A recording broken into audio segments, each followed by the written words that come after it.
तो दोस्तों आज हम लोग वैलिडेशन को करते हैं। चलिए आइए।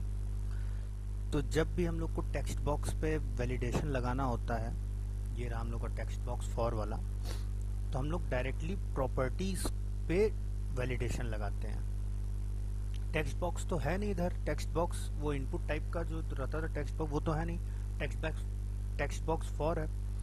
तो उसी प्रॉपर्टी के अंदर ही हम लोग डायरेक्टली टेक्स्ट बॉक्स लगाते हैं, क्योंकि टेक्स्ट वैलिडेशन लगाते हैं ताकि क्योंकि टेक्स्ट बॉक्स और हमारा जो प्रॉपर्टी है दोनों बाइंड है टेक्स्ट बॉक्स फॉर से, लैम्डा एक्सप्रेशन से बाइंड है। तो हम लोग प्रॉपर्टीज पे ही लगाते हैं। तो प्रॉपर्टीज कहाँ पर है? ये हमारे टीबीएल पर्सन पे, ये रहा प्रॉपर्टीज। प्रॉपर्टीज के ऊपर हम लोग को अब वैलिडेशन लगाना है। तो कैसे लगाते हैं आप देखिए। ये एक होता है रिक्वायर्ड नाम का, तो हम लोग किस पे टेक्स्ट बॉक्स पे लगाना है? पर्सन नेम पर और पर्सन एज पर, क्योंकि पर्सन आईडी तो ऑटो जनरेटेड है, वो तो ऑटो इंक्रीमेंट है, वो तो उससे कोई मतलब नहीं है, वो तो दिखता भी नहीं हमारे फ्रंट एंड पे। तो अब देखिए रिक्वायर्ड नाम का यहाँ पर एट्रीब्यूट है जो कि system dot component dot model dot annotation data annotation से होता है नेम स्पेस के थ्रू। और यहाँ पर हम लोग रिक्वायर्ड नाम का हम लोग क्लिक करते हैं,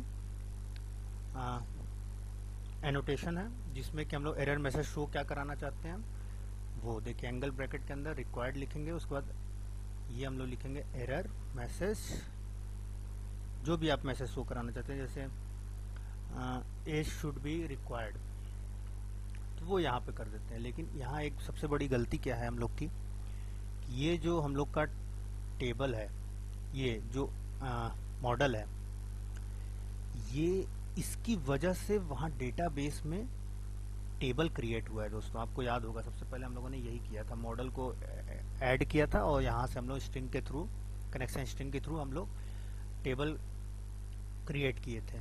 तो अगर यहाँ पर आप कुछ भी छेड़ेंगे तो इसका मतलब है कि टेबल गड़बड़ हो जाएगा आपका। तो इसको कभी भी छेड़ते नहीं है हम लोग, ठीक है। इसके लिए हम लोग क्या करेंगे, एक नया क्लास बनाएंगे, एक नया मॉडल बनाएंगे। देखिए हमने बना रखा है यहाँ पर TBL पर्सन 1, और उसमें यही चीज हम कॉपी पेस्ट कर लेंगे ये पूरा। तो यहाँ पे हम लोग कंट्रोल Z कर देते हैं, इसको नहीं छेड़ते हैं दोस्तों हम लोग। अगर इसको छेड़ दिए ना तो सब गड़बड़ हो जाएगा।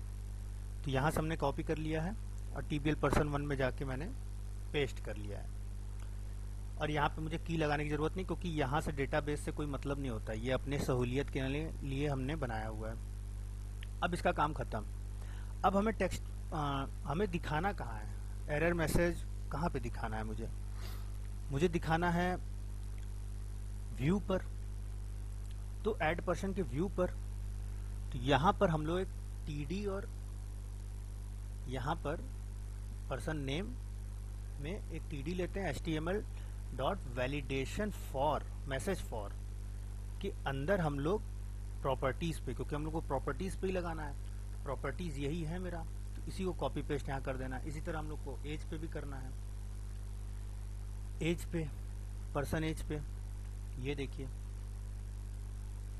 अब यहाँ पे हम लोग काम हो चुका है, ठीक है। अब लेकिन यहाँ दिक्कत क्या है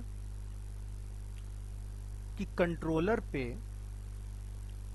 पे हम लोग को अब वैलिडेशन चेक करना है यहाँ पर, क्योंकि ऐड बटन जब दबाएगा, पोस्ट वाला सबमिट वाला दबाएगा, तो हम लोग HTTP पोस्ट पर आएंगे, यहाँ पे हमको वैलिडेशन चेक करना है।